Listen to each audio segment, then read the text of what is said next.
لګ دسی چې د بجلی کونډې اچي د غلا بجلی استعمالي بدې سره دا هیټر لګي کانا پکانم په دغه ور کوي اوبه په ګرمۍ په دغه سره اودس کوي غسل کوي منځ کوي عبادت کوي د دې عبادتو څه حکم دی صحیح دی کنه یا ساته او دک خلک یو دلیلم پیش کوي د خپل جواز د پاره وی چې زکه دغه کونډې اچوما چې حکومت دې ظالم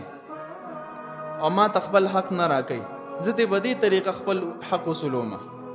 دا یو دلیل پیش کړي نو دې ته دا وایا چې د حکومت په خزانه کې چې څه پراته دي دی باندې صرف ستا ذاتی حق نه دی دی کې د قوم د هر فرد حق موجود دی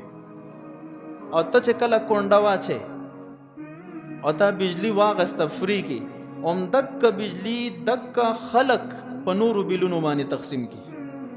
اغوی له ستاوان دی بل مسلمان حق باندې تا ډاکا واچولا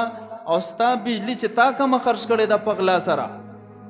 اک د نورو غریبانو نو وصولیابي کیږي نو ټیک د چې دلته ستا پکړ نشتا خو لیکن الله خو ته ویني کنه د دې وجنا دا د غلا بجلی استعمالول دا حرام دي او بالکل کو دا غیر شو ګورا حکومت کسان کورال دیونی ولګوره جرمانه کوي دا د دې خبرې دلیل دی چې دې کې د حلال والی از درک نه لګي فقهاو لیکلي د بن نوری فتوا ده زما ذاتی خبره نه ده کو دا غرنګ انسان بدی سره اوبګر مکی او د سردام کوي د دې اوبو استعمال د لپاره صحیح نه دی د کشان بدی سره د خوراک پخ کړي دی او دا خوراک د لپاره استعمالول دا جایز نه دی البته لاندې علماء لیکلي دي کو یو انسان د سره منځونه او د سونه کړي دي نو نفس ذمه د منځ او د فارغه شوه ده نفس ذمه خو عند الله مجرم دی زمونږ به د معاشره کې لار شو ګرځا پسلو کسانو کې به 50 کسان خپل بجلی استعمالي بل به ادا کوي نور باقی د غلا لند چلیږي بس دعوت په تور وته ویل شي دام خبره یاد ساته ته بدانه کې چې بيد افلانې کس خو لګیا دی بجلی استعمالي او ته لار شي پولیس ماما ته وې راشه حضرت خو غلا کوي